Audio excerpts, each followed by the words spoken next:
आर्यमन और ईशानी की शादी हुए लगभग 10 वर्ष बीत चुके थे और उनके 2 बच्चे भी थे। आर्यमन का बिजनेस इन दिनों काफ़ी लॉस में जा रहा था और वह फाइनेंशियली काफ़ी परेशान था। इसी बीच आर्यमन की ज़िंदगी में वाटिका नाम की लड़की का प्रवेश हो जाता है। वाटिका अपने माँ बाप की इकलौती बेटी थी और उसके माँ बाप अब इस दुनिया में नहीं थे। वाटिका ने अभी तक शादी नहीं की थी क्योंकि अभी तक उसे अपने लिए कोई पसंद ही नहीं आया था। वाटिका के पापा की करोड़ों की संपत्ति थी और काफ़ी ज़मीन जायदाद भी थी जिसे वाटिका ही संभालती थी और इन्वेस्टमेंट में लगाती थी। बिजनेस के सिलसिले में ही आर्यमन और वाटिका की मुलाकात हुई थी। आर्यमन का बिजनेस काफ़ी घाटे में जा रहा था, इसलिए वह एक डील के सिलसिले में वाटिका से मिला था और वाटिका को पहली ही नज़र में आर्यमन पसंद आ गया था। वाटिका आर्यमन में अपना जीवन साथी देखने लगी थी, लेकिन आर्यमन तो शादीशुदा था। जल्दी ही वाटिका को यह बात पता भी चल चुकी थी कि आर्यमन शादीशुदा है। फिर भी वह आर्यमन में इंटरेस्टेड थी और आर्यमन का बिजनेस भी अब वाटिका के पैसों की बदौलत चल रहा था, तो वह भी उसे खोना नहीं चाहता था। इसलिए आर्यमन भी वाटिका के करीब आता जा रहा था। ईशानी इन सब से अनभिज्ञ अपने घर संसार में खुश थी और अपने बच्चों की परवरिश पर ध्यान दे रही थी। उधर वाटिका और आर्यमन एक दूसरे के करीब आते जा रहे थे। अब वाटिका आर्यमन से बोलती थी कि तुम ईशानी को छोड़ दो और मुझसे शादी कर लो। आर्यमन को समझ में नहीं आता था कि वह क्या करे। ईशानी से तो वह दूर हो गया था क्योंकि वाटिका से उसके धन की पूर्ति जो हो रही थी, लेकिन अपने बच्चों के लिए उसे थोड़ा मोह था। लेकिन वह बहुत अच्छे से जानता था कि अगर वह ईशानी को छोड़कर अलग होगा तो ईशानी किसी भी कीमत पर बच्चों को उसके सुपुर्द नहीं करेगी। इधर ईशानी भी अब गौर करने लगी थी कि आर्यमन उससे दूर होता जा रहा है और जल्दी ही ईशानी को पता चल गया था कि आर्यमन और उसके बीच में वाटिका आ चुकी है। जिस बात को लेकर आर्यमन और ईशानी के बीच में बहुत लड़ाई भी हुई, लेकिन इसका कोई हल नहीं निकला क्योंकि आर्यमन किसी भी हालत में वाटिका को छोड़ना नहीं चाहता था और ईशानी किसी भी हाल में अपना घर परिवार नहीं तोड़ना चाहती थी। वह अपने बच्चों से उनका परिवार में रहने का हक नहीं छीनना चाहती थी, जिस परिवार में उनके माता पिता दोनों हों। आर्यमन चाहता था कि ईशानी उसे तलाक दे दे और अपना कंपनसेशन ले ले, बच्चों को उसके सुपुर्द कर दे। वह बच्चों को अच्छी परवरिश देगा। पर ईशानी बोलती थी, मैं तुम्हें पागल दिखती हूँ? 10 साल दिया है मैंने इस शादी को, अपने हाथों से अपने इस घर को सजाया है और मैं अपना यह घर छोड़कर अपने बच्चों को छोड़कर चली जाऊँ? दिमाग ठीक है तुम्हारा? और उस 2 कौड़ी की औरत के सुपुर्द अपने बच्चों को कर दूँ? जिसने मेरे बच्चों के बाप को उनसे छीन लिया, वह मेरे बच्चों का क्या ख्याल रखेगी? और तुमने सोच भी कैसे लिया कि मैं अपने बच्चों को तुम्हारी उस रखेल के सुपुर्द कर दूंगी? वाटिका के लिए ऐसे शब्द सुनकर आर्यमन को बहुत गुस्सा आया और इसने ईशानी को अच्छे से धमकाया और बोला, तुम मेरे किसी काम की नहीं हो। मेरा बिजनेस डूब चुका है और वाटिका ही है जिसकी वजह से मेरा बिजनेस दोबारा बन जाएगा क्योंकि उसके पास बहुत पैसे हैं। तुम मुझे दे ही क्या सकती हो? तुम सिर्फ और सिर्फ मेरे लिए एक बोझ हो और मैं किसी भी कीमत पर वाटिका को नहीं छोड़ने वाला। ईशानी को समझ में आ चुका था कि आर्यमन एक बहुत ही नीच और गलीच इंसान है और वह कुछ भी कर सकता है। इन सब से दुखी होकर ईशानी एक दिन वाटिका से मिलने पहुंच गई। आर्यमन भी उस वक्त वहीं पर था।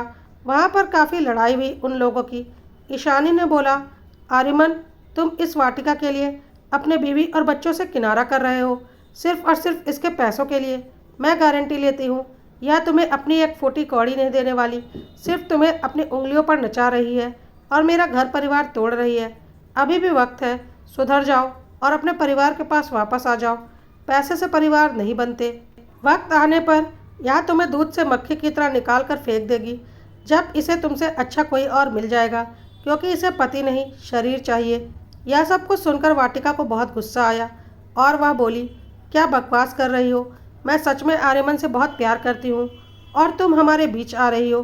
चुपचाप हमारे रास्ते से हट क्यों नहीं जाती? ईशानी ने बोला, अच्छा, मैं तुम्हारे रास्ते में आई हूँ या तुम हम दोनों के बीच में आ गई हो और अब मुझे ही अपने रास्ते से हटाना चाहती हो? चाहे कुछ भी कर लो, मैं तुम्हारे रास्ते से कभी नहीं हटूंगी। और आर्यमन, तुम भी कान खोल कर सुन लो, तुम इस वाटिका के पैसों की लालच में पड़े हो ना, वह पैसे तुम्हें कभी नहीं मिलने वाले। तुम बस इसके हाथों की कठपुतली बनकर जीवन भर रहोगे। याद रखना, और यह भी याद रखना कि मैं अपने जीते जी तुम्हें कभी तलाक नहीं दूंगी। मैं अपना परिवार कभी नहीं टूटने दूंगी। अपने बच्चों का हक मैं कभी नहीं जाने दूंगी। पैसों का क्या है, वह तो फिर से कमाए जा सकते हैं। कहकर ईशानी तमतमाती हुई वहां से चली गई। लेकिन वाटिका को समझ में आ चुका था कि चाहे कुछ भी हो जाए, ईशानी किसी भी कीमत पर आर्यमन को तलाक नहीं देगी। और आर्यमन को आज ईशानी की कई बातें सच लगने लगी थी कि कहीं ऐसा ना हो कि वाटिका के पैसों की लालच में वह वाटिका के करीब आता जा रहा है और वाटिका उसे कुछ दिन इस्तेमाल करके छोड़ दे।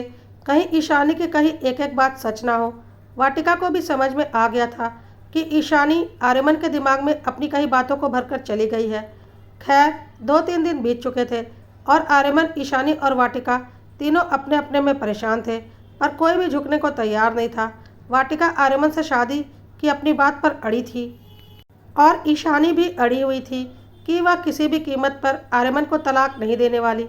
और आर्यमन अपने स्वार्थ में कि कहीं वाटिका उसे धोखा ना दे दे, और उधर वह ईशानी से भी हाथ धो बैठा। हाँ, लेकिन इस सब में ईशानी को यह बात अच्छे से समझ में आ गई थी कि उसका पति आर्यमन एक बहुत ही स्वार्थी और नीच इंसान है, जिसके साथ जीवन गुजारना सही निर्णय नहीं है।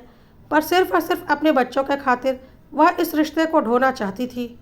वाटिका ने अब आर्यमन को पाने के लिए अपनी अगली चाल चली और आर्यमन से बोला, देखो, ईशानी ने तुम्हारे दिमाग में कचरा भर दिया है। मैं कभी तुम्हें छोड़कर नहीं जाऊंगी और मेरे सारे पैसे तुम्हारे ही रहेंगे। तुम इसे अपने बिजनेस में लगा दो और अपने बिजनेस को आगे बढ़ा लो। तुम कहो तो मैं अभी अपने सारे पैसे तुम्हारे बिजनेस में इन्वेस्ट करने को तैयार हूँ और अपनी सारी प्रॉपर्टी तुम्हारे नाम करने को तैयार हूँ। बस तुम मुझसे किसी भी तरह से शादी कर लो। मुझे हर हाल में अब तुम्हारी पत्नी बनना है और उस ईशानी को दिखाना है कि मैं क्या कर सकती हूँ। बहुत घमंड दिखाकर गई है ना कि वह किसी भी कीमत पर तुम्हें नहीं छोड़ेगी, पर अब मेरी भी जिद है कि मैं हर हाल में तुम्हारी पत्नी बनूंगी और सिर्फ मैं ही तुम्हारी पत्नी रहूंगी। उस ईशानी को मैं तुम्हारी ज़िंदगी से धक्के मारकर निकाल दूंगी। आर्यमन को कुछ समझ में नहीं आ रहा था, लेकिन इस वाटिका ने तब तक अपने वकील को बुलाकर अपनी सारी चल अचल संपत्ति आर्यमन के नाम कर दी थी, सिर्फ और सिर्फ अपनी जिद में। और आर्यमन को भी अब पूरा यकीन हो गया था कि वाटिका किसी भी हाल में उसे नहीं छोड़ेगी और उसका साथ देगी। अब बात थी कि ईशानी को रास्ते से कैसे हटाया जाए, क्योंकि ईशानी तो किसी भी हाल में आर्यमन को तलाक नहीं देने वाली। वाटिका ने बोला, तुम ईशानी को मनाने की पूरी कोशिश करो, उसे पैसे का लालच दो, वह जरूर तलाक देने को तैयार हो जाएगी। लेकिन यह ईशानी किसी भी कीमत पर मान नहीं रही थी और ईशानी के रहते वाटिका और आर्यमन की शादी नहीं हो सकती थी। इसी तरह से करीब 2 महीने का वक्त बीत चुका था। एक दिन ऑफिस जाते वक्त कार में ही आर्यमन को जोर का हार्ट अटैक आया। ड्राइवर उसे लेकर तुरंत अस्पताल गया और उसने ईशानी को भी फ़ोन कर दिया था, साथ ही साथ वाटिका को भी फ़ोन कर दिया था, क्योंकि ड्राइवर को वाटिका के बारे में भी सब कुछ पता था। ईशानी और वाटिका दोनों हॉस्पिटल आ चुकी थी। डॉक्टर आर्यमन को बचाने की पूरी कोशिश कर रहे थे, लेकिन डॉक्टर सफल नहीं हो पाए और आर्यमन चल बसा। डॉक्टर ने बोला, आर्यमन को बहुत मेजर हार्ट अटैक आया था, बचना बहुत मुश्किल था। हमने अपनी तरफ से पूरी कोशिश की, लेकिन जो होना था हो चुका। वाटिका रो रो कर बेहाल थी, लेकिन वह क्या करती, और ईशानी की भी हालत खराब थी। ईशानी आर्यमन की बॉडी लेकर अपने घर चली गई। वाटिका किस हक से वहां जाती। वह चुपचाप रोती हुई अपने घर चली गई। करीब 2 महीने का वक्त बीत चुका था। आर्यमन के सारे काम अब धीरे धीरे ईशानी समझ और संभाल रही थी। एक दिन वाटिका की डोरबेल बजी और वाटिका ने दरवाज़ा खोला तो सामने ईशानी को खड़ा पाया। वाटिका ने बोला, अब तुम यहाँ क्या लेने आई हो? हम दोनों के बीच की जो कड़ी थी आर्यमन, वह तो अब इस दुनिया से जा चुका है, तो अब तुम यहाँ क्या लेने आई हो? ईशानी ने बोला, मैं यहाँ तुम्हारा सब कुछ लेने आई हूँ, जैसे तुमने मेरा सब कुछ ले लिया था और मेरा परिवार बिखेर कर रख दिया था। साथ ही तुम्हें तुम्हारी औकात भी बताने आई हूँ। वाटिका ने बोला, क्या बकवास कर रही हो? निकलो मेरे घर से, वरना धक्के मारकर निकाल दूंगी। ईशानी ने बोला, अच्छा, तुम्हारा घर? धक्के मारकर तुम मुझे नहीं निकालोगी, बल्कि मैं तुम्हें निकाल दूंगी। समझ क्या रखा है तुमने मुझे? वाटिका ने बोला, या क्या बकवास कर रही हो? या मेरा घर है, समझी? तो ईशानी ने बोला, बकवास बकवास मैं नहीं कर रही हूँ। भूल गई, तुमने अपने हाथों से अपनी सारी चल अचल संपत्ति सब कुछ आर्यमन के नाम कर दिया था। जिसमें कि यह घर भी शामिल है, साथ ही तुम्हारे सारे पैसे, तुम्हारी सारी ज़मीन, सब कुछ तो अपने वकील को बुलाकर तुमने आर्यमन के नाम कर दिया था और आर्यमन ने सारे पैसे अपने बिजनेस में लगा दिया, जिससे बिजनेस दोबारा चल पड़ा था। और तुम्हें पता है बिजनेस किसके नाम पर था? आर्यमन के नाम पर। और कानूनन आर्यमन की बीवी कौन है? मैं, यानी कि ईशानी। और आर्यमन तो अब इस दुनिया में रहा नहीं, तो आर्यमन के कंपनी की मालकिन कौन हुई? मैं, यानी कि ईशानी। और तुम्हारी यह सब जो बाकी की प्रॉपर्टी है, जैसे कि तुम्हारा यह घर, इसके अलावा तुम्हारे जो भी एक दो घर और प्लॉट्स वगैरह हैं, वह सब भी तुमने अपने नाजायज़ प्यार में आर्यमन को पाने की जिद में आर्यमन के नाम कर दिया था, यहाँ तक कि अपनी कार भी। तो अब आर्यमन के बाद उन सब पर किसका हक हुआ? जाहिर सी बात है उसकी पत्नी का, जो कि मैं हूँ, ना कि तुम। तुम हो क्या? कुछ भी नहीं। तो किस हक से मेरे इस घर में रह रही हो और मेरी कार ड्राइव कर रही हो? तुम्हें क्या लगा आर्यमन चला गया तो मैं सब कुछ भूल गई? कभी नहीं भूलूंगी कि तुमने किस तरह से मेरा घर परिवार तोड़ा था। यह सब कुछ सुनकर वाटिका हैरान हो गई और बोली, कितनी नीच हो तुम। इससे तो अच्छा होता आर्यमन की जगह तुम मर जाती, कम से कम मेरा रास्ता तो खाली हो जाता, आर्यमन और मैं एक तो हो जाते। ईशानी ने बोला, हाँ, और उसका इंतज़ाम तुमने और आर्यमन ने तो कर ही रखा था। क्यों, सही बोल रही हूँ ना मैं? सुनकर वाटिका हैरान हो गई और बोली, क्या बकवास कर रही हो ईशानी? ईशानी ने बोला, बकवास मैं नहीं कर रही हूँ। एक बात बताऊँ, जब तुम आर्यमन से शादी करने के लिए अपनी एक एक पाई आर्यमन को देने को तैयार हो गई थी, तभी मैं समझ गई थी कि तुम आर्यमन को पाने के लिए कुछ भी कर सकती हो, मुझे रास्ते से भी हटा सकती हो। और तब मैंने अपना दिमाग चलाना शुरू कर दिया था। तुम्हें पता है ना, आर्यमन अपने हाथ में हमेशा एक स्मार्ट वॉच पहन कर रखता था। वाटिका हैरानी से ईशानी की ओर देख रही थी कि वह क्या बोलना चाहती है। ईशानी ने आगे बोला, मैंने उसी वक्त आर्यमन के स्मार्ट वॉच में एक माइक्रोफोन इंस्टॉल कर दिया था और उसका एक्सेस अपने फ़ोन में ले रखा था। और यह सब मैंने बहुत आसानी से कर लिया, क्योंकि मैं भी एक इंजीनियर हूँ, शायद तुम्हें पता नहीं होगा। उसके बाद से आर्यमन तुमसे जब भी जो भी बात करता था ना, मुझे सब सुनाई पड़ता था। और जब तुम दोनों ने मिलकर मुझे मारने की प्लानिंग की थी ना, मुझे स्लो पॉइज़न देकर, जिससे करीब 1 महीने में धीरे धीरे मेरी हार्ट बीट, ब्लड प्रेशर वगैरह एबनॉर्मल हो जाती और एकाएक मुझे जोर का हार्ट अटैक आता और मैं मर जाती। वह सारी प्लानिंग मैं जान गई थी। मेरी थायराइड की गोलियों से बदलने का प्लान था ना उन गोलियों को। लेकिन वाटिका, तुम भूल गई हो, तुम आर्यमन के लिए किसी भी हद तक जा सकती हो, तो मैं अपने बच्चों के लिए किसी भी हद तक जा सकती हूँ। और मैं अपने बच्चों को बीच मझधार में तुम जैसे दो राक्षसों के बीच छोड़कर नहीं जा सकती थी। आर्यमन ने उन जहरीली गोलियों को मेरी थायराइड की गोलियों से बदला और मैंने फिर उन जहरीली गोलियों को आर्यमन के मल्टीविटामिन्स कैप्सूल के अंदर डाल दिया, जो आर्यमन रोज खाता था। तो गोलियों का इस्तेमाल तो हो रहा था, लेकिन मुझ पर नहीं, आर्यमन पर।